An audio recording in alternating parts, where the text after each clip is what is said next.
ça dégringole. Au printemps, j'ai acheté plein de mangas, il y avait plein de goodies et je vous montre ça. On commence par l'Atelier des Sorciers, le collector tome 15 avec son tote bag et sa pochette.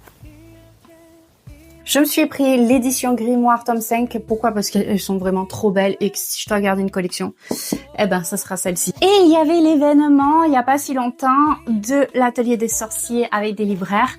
Donc, j'ai eu le petit chapeau, j'ai eu le carnet d'activités. C'est trop chouette. J'ai eu aussi mon diplôme, petit porte-clés trop mignon en acrylique et j'ai eu la fameuse plume. J'adore. Ah, et le petit crayon pour faire le carnet d'activité. Hachette faisait aussi un coffret pour, je crois, 30 €, ce qui est assez cher, je trouve, avec des petits goodies qu'on trouve normalement à la Japan Expo. Donc voilà, là, on a un petit coffret de cartes.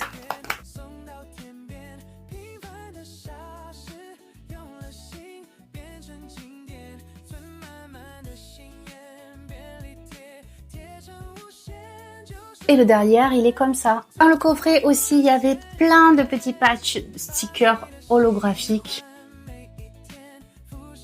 Et un super top bag. Vraiment trop chouette. On continue chez Pika avec Fall in Love, Fall in Gel. C'est vraiment très chouette et en fait je lisais déjà en scan et ça y est, ça a enfin apparu en version papier et je suis très contente parce que je suis méga fan des dessins, l'histoire elle est géniale. Et pour l'occasion de la sortie, il y avait aussi des badges.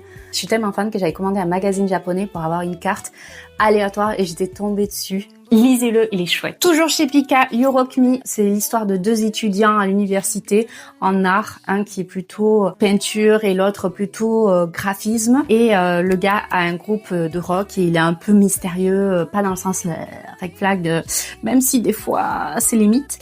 Et il tombe amoureux et donc il y a une petite histoire qui se crée et il y a une rivalité avec une pop star. On passe chez Delcourt avec Studio Cabana et j'ai pris le tome 7 et 8. Je suis au dernier et il y avait aussi des badges offerts. Alors ils se sont mis à l'envers, mais voilà.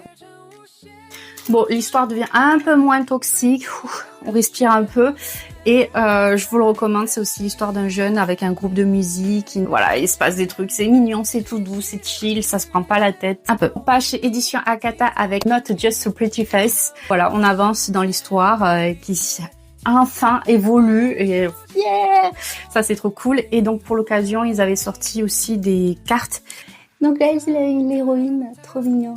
Lui, c'est le beau gosse. Putain, elle est trop bien. Il y a eu le pop poster de She Was Not a Guy. Ceux qui savent pas, c'est ça. Et mon ami Kerbant qui m'a fait un super post-it de la mort. J'ai eu le super porte-clés CD. Ah, trop